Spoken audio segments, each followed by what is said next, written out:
मुझे काफिर कहोगे तो तुम्हारा क्या भला होगा। अरे मुझे काफिर कहोगे तो तुम्हारा क्या भला होगा। मेरा भी वही खुदा निकला तो फिर तुम्हारा क्या होगा।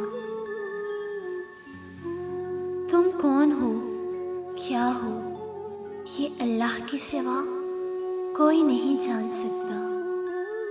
तो फिर क्यों लोगों की बातों को तुमने दिल से लगा लिया।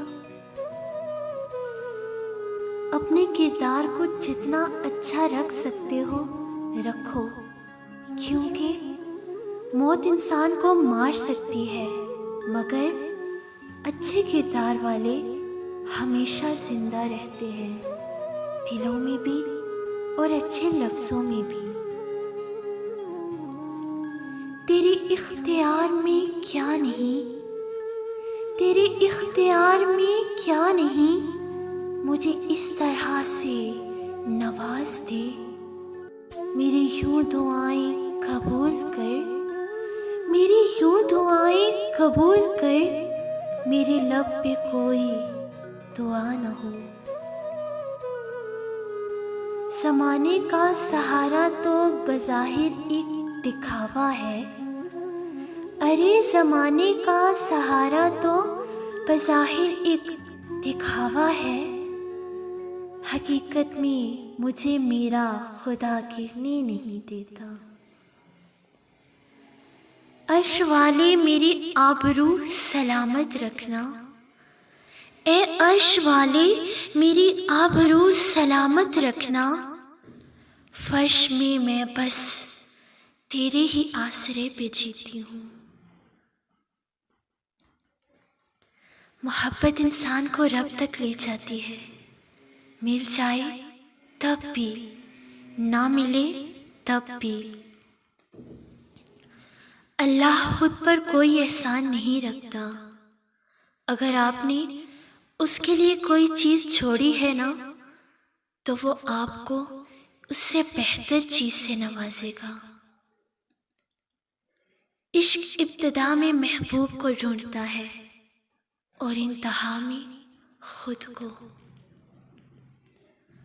अगर आपके दिल में किसी के लिए मोहब्बत है तो वो खुदा की पैदा करता है।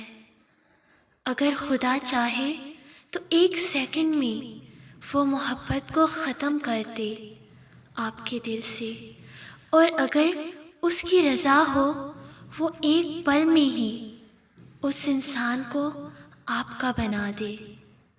तुम हमेशा उसके कुन के मुंतज़िर रहोगे। तकलीफ़ और परेशानी का मतलब ये नहीं कि अल्लाह आपसे नाराज़ है। जब अल्लाह किसी से मोहब्बत करता है ना, तो उसे आजमाइश में डालता है ताकि उसकी आजिज़ी सुन सके।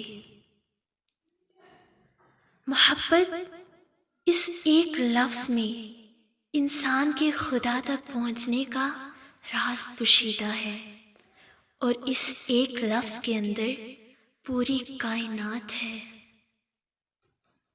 नादान थे जो रखते थे उम्मीदें किसी पर। अरे नादान थे जो रखते थे उम्मीदें किसी पर।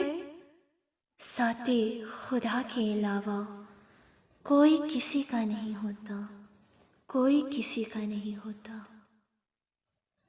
इश्क अगर इंतहा पर आ जाए तो सर नेज़े पर और कुरान लबों पर आ जाता है।